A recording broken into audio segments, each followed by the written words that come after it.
ಕಳೆದ 3 ತಿಂಗಳಿಂದ ಬಿಡದಿಯಲ್ಲಿ ನಿರಂತರವಾಗಿ ರೈತರು ನಮ್ಮ ಭೂಮಿ ನಮ್ಮ ಹಕ್ಕು, ಜೀವ ಕೊಟ್ಟೆವು, ಭೂಮಿ ಕೊಡೆವು ಅಂತ ಹೇಳಿ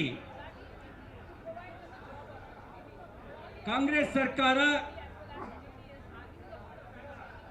ತರಲು ಹೊರಟಿರ್ತಕ್ಕಂಥ ಬಿಡದಿ ಟೌನ್ಶಿಪ್ ಯೋಜನೆಯನ್ನು ವಿರೋಧಿಸಿ ನಿರಂತರವಾಗಿ ಹೋರಾಟ ಮಾಡುತ್ತಿದ್ದಾರೆ. ಭಾರತೀಯ ಜನತಾ ಪಾರ್ಟಿ ಆರಂಭದಿಂದ ವ್ಯಕ್ತಪಡಿಸಿದೆ. ನಮ್ಮ ಪಕ್ಷದ ರಾಜ್ಯಾಧ್ಯಕ್ಷರು, ವಿಧಾನಸಭೆ ಮತ್ತು ವಿಧಾನ ಪರಿಷತ್ತಿನ ವಿಪಕ್ಷದ ನಾಯಕರು, ನಮ್ಮೆಲ್ಲ ಮುಖಂಡರುಗಳು ಸ್ವಯಂ ಬಿಡದಿಗೆ ಹೋಗಿ ರೈತ ಪರ ಹೋರಾಟಕ್ಕೆ, ರೈತರ ನ್ಯಾಯಯುತವಾದ ಬೇಡಿಕೆಗೆ ಬೆಂಬಲವನ್ನು ವ್ಯಕ್ತಪಡಿಸಿ ಬಂದಿದ್ದಾರೆ. ಇವತ್ತಿನ ರಾಜ್ಯದ ಪರಿಸ್ಥಿತಿ ಏನಿದೆ, ರಾಜ್ಯದ ಪರಿಸ್ಥಿತಿ 60% ಹೆಚ್ಚು ಮಳೆ ಕೊರತೆಯನ್ನು ಎದುರಿಸ್ತಾ ಇದೆ. 160ಕ್ಕೂ ಹೆಚ್ಚು ತಾಲೂಕುಗಳು ಬರಗಾಲ ಪೀಡಿತವಾಗಿದ್ದಾವೆ. ಸರ್ಕಾರಕ್ಕೆ ಬರಗಾಲದಿಂದ ನರಳುತ್ತಾ ಇರ್ತಕ್ಕಂಥ ಜನ ಜಾನುವಾರುಗಳ ಬಗ್ಗೆ ಚಿಂತೆ ಇಲ್ಲ. ಸರ್ಕಾರಕ್ಕೆ ಬರಗಾಲದಿಂದ ನರಳುತ್ತಾ ಇರ್ತಕ್ಕಂಥ ಜನ ಜಾನುವಾರುಗಳ ಚಿಂತೆ ಇಲ್ಲ.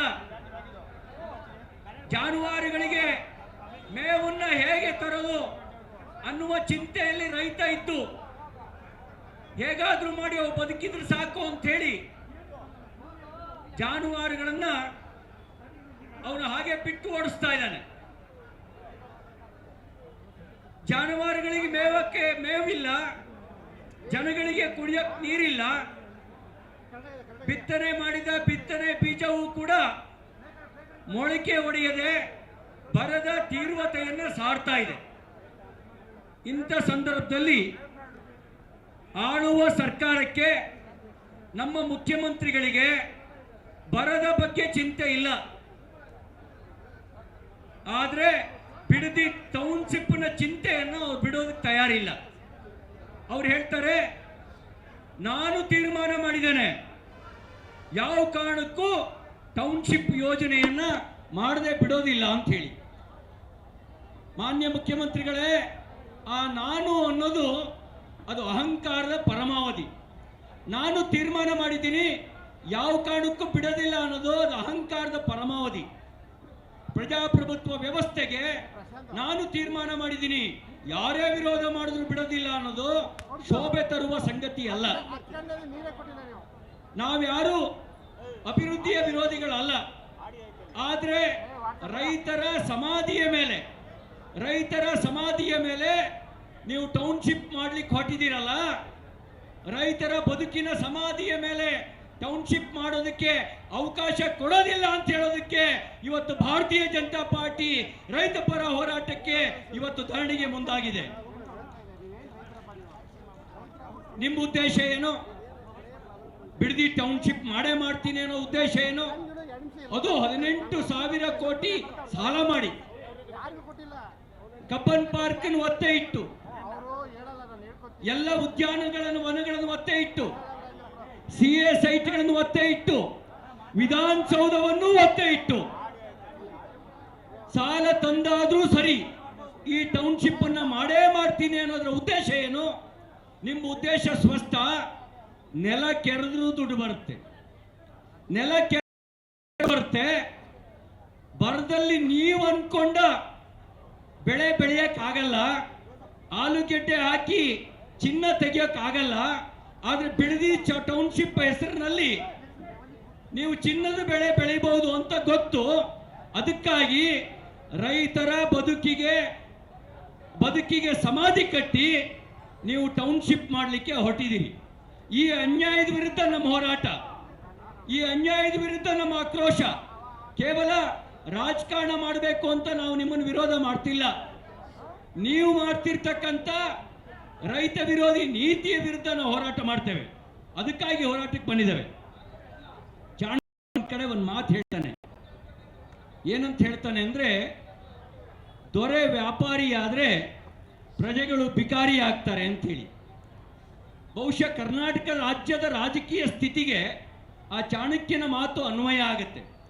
ಇವತ್ತು ನಾಡಿನ ದೊರೆ ಬರದಲ್ಲಿ ಕಂಗೆಟ್ಟಿರ್ತಕ್ಕಂಥ ರೈತರ ಕಣ್ಣೀರು ಒರೆಸಬೇಕಾದ ದೊರೆ, ಆ ದೊರೆ ಇವತ್ತು ವ್ಯಾಪಾರಿ ಆಗಿಬಿಟ್ಟಿದ್ದಾನೆ.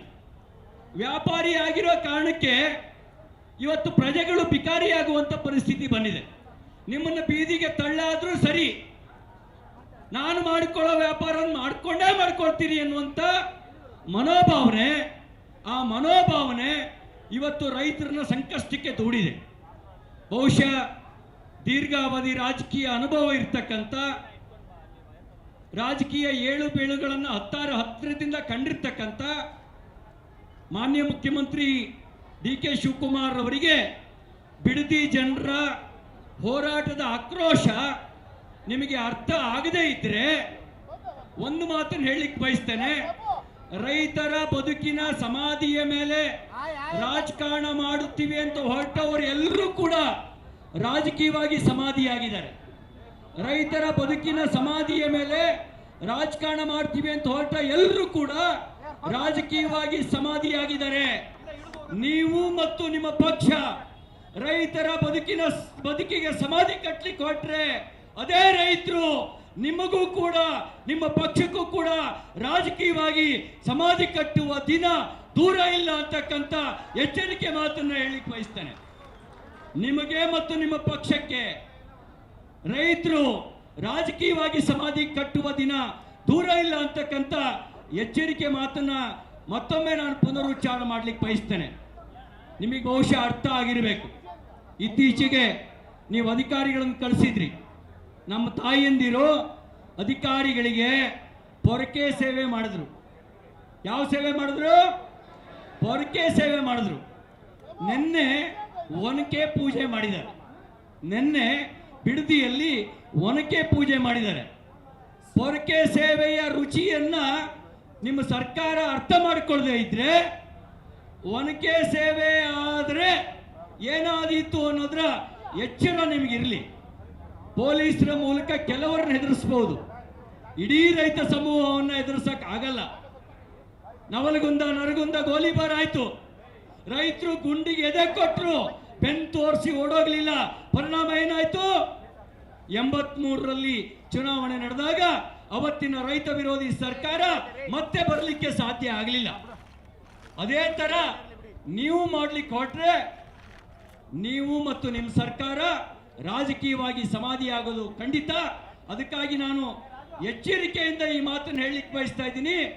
ರೈತರ ಬದುಕಿಗೆ ಸಮಾಧಿ ಕಟ್ಟುವ ದುಸ್ಸಾಹಸಕ್ಕೆ ಕೈ ಹಾಕಬೇಡಿ. ರೈತರ ಬದುಕಿಗೆ ಸಮಾಧಿ ಕಟ್ಟುವ ದುಸ್ಸಾಹಸಕ್ಕೆ ಕೈ ಹಾಕಬೇಡಿ. ಅಷ್ಟು ಕೂಡ ಸಾಲ ಮಾಡಿ, ಅದು ಬರ ಇದ್ದಾಗ, ರೈತ ಕಂಗೆಟ್ಟಿದ್ದಾಗ ನಿಮ್ಮ ಆದ್ಯತೆ ನಾಡಿನ ದೊರೆಯಾಗಿ ವ್ಯಾಪಾರ ಮಾಡೋದು ನಿಮ್ಮ ಆದ್ಯತೆ ಆಗೋದು ಬೇಡ. ಕೆಟ್ಟ ಹೆಸರು ತರುವ ಕೆಲಸ ಮಾಡಬೇಡಿ. ಕುಲಕ್ಕೆ ಮೂಲ ಕೊಡಲಿ ಕಾವು ಅಂತ ಒಂದು ಗಾದೆ ಮಾತಿದೆ. ನೀವು ರೈತ ಕುಟುಂಬದ ಹಿನ್ನೆಲೆಯವನು, ನಾನು ರೈತನ ಮಗ ಅಂತ ಹೇಳಿದಿರಿ. ಹಾಗೆ ಹೇಳಿರುವ ನೀವು ರೈತರ ಬದುಕನ್ನ ಕಡಿತಕ್ಕಂತ ಆ ಕೊಡಲಿ ಕಾವು ಆಗಬೇಡಿ. ನಿಮಗಿರೋ ಅಧಿಕಾರವನ್ನ ಸದ್ಬಳಕೆ ಮಾಡ್ಕೊಳ್ಳಿ. ನಿಮಗಿರೋ ಅಧಿಕಾರವನ್ನ ಬರದಿಂದ ಕಂಗೆಟ್ಟಿರ್ತಕ್ಕಂಥ ಜನ ಜಾನುವಾರುಗಳ ರಕ್ಷಣೆಗೆ ಉಪಯೋಗಿಸಿ, ಅವರ ಕಣ್ಣೀರನ್ನು ಒರೆಸೋದಕ್ಕೆ ಉಪಯೋಗಿಸಿ. ಅದರ ಬದಲಿಗೆ ನೀವೇನಾದ್ರೂ ರೈತರ ಬದುಕಿಗೆ ಸಮಾಧಿ ಕಟ್ಟಲಿಕ್ಕೆ ಹೊರಟ್ರೆ, ರೈತ ಮಹಿಳೆಯರು ಪೂಜೆ ಮಾಡಿರುವ ವನಕ್ಕೆ ಹೊರಗೆ ಬಂದ್ರೆ ಏನಾದೀತು ಅನ್ನೋದ್ರ ಎಚ್ಚರ ನಿಮಗೆ ಇರಲಿ ಅಂತಕ್ಕಂಥ ಮಾತನ್ನ ಈ ಸಂದರ್ಭದಲ್ಲಿ ಹೇಳ್ತಾ, ಭಾರತೀಯ ಜನತಾ ಪಾರ್ಟಿ ಎಲ್ಲೇವರೆಗೆ ರೈತರು ಅವರು ಈ ಒಂದು ಯೋಜನೆಯನ್ನು ವಿರೋಧಿಸ್ತಾ ಇರ್ತಾರೋ ಅಲ್ಲೇವರೆಗೆ ನಾವು ರೈತರ ಜೊತೆಗೆ ನಿಲ್ತೇವೆ. ಅವರಿಗೆ ಬೆನ್ನಿಗೆ ಬೆನ್ನೆಲುಬಾಗಿ ನಿಲ್ತೇವೆ. ಅವರ ಜೊತೆಗೆ ನಿಂತು ವಿಧಾನಸಭೆ ಮತ್ತು ವಿಧಾನ ಪರಿಷತ್ನಲ್ಲಿ ಮಾತ್ರ ಅಲ್ಲ, ಬೀದಿಯಲ್ಲೂ ಕೂಡ ರೈತರ ಪರವಾಗಿ ಹೋರಾಟವನ್ನು ಮಾಡ್ತೇವೆ ಅಂತ ಅನ್ನೋದನ್ನ ತೋರಿಸೋದಕ್ಕೋಸ್ಕರ ಇವತ್ತು ಈ ಒಂದು ಹೋರಾಟದಲ್ಲಿ ಪಾಲ್ಗೊಂಡಿದ್ದೇವೆ. ಇಷ್ಟು ಮಾತ್ರ ಅಲ್ಲ, ನೀವು ಮೊನ್ನೆ ಕೇಸ್ ಹಾಕಿದ್ರಿ. ಆ ರೈತರು ಭ್ರಷ್ಟಾಚಾರ ಮಾಡಿದವರಲ್ಲ, ಆ ರೈತರ ಮೇಲೆ 307 ಕೇಸ್ ಹಾಕಿದ್ರಿ. ಅಂದ್ರೆ ನೀವು ಪೊಲೀಸ್ ಕೇಸ್ ಹಾಕಿ ರೈತ ಹೋರಾಟವನ್ನ ಹತ್ತಿಕ್ಕಬಹುದು ಅನ್ನುವಂತ ಒಂದು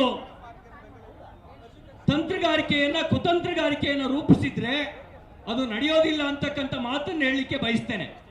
ನೀವೆಷ್ಟು ಕೇಸ್ ಹಾಕ್ತಿರೋ ಅಷ್ಟೇ ರೈತ ಹೋರಾಟ ಬಲ ಆಗುತ್ತೆ, ಎಷ್ಟು ಪೊಲೀಸರನ್ನು ಉಪಯೋಗಿಸ್ತಿರೋ ಅಷ್ಟೇ ರೈತರ ಹೋರಾಟ ಬಲ ಆಗುತ್ತೆ.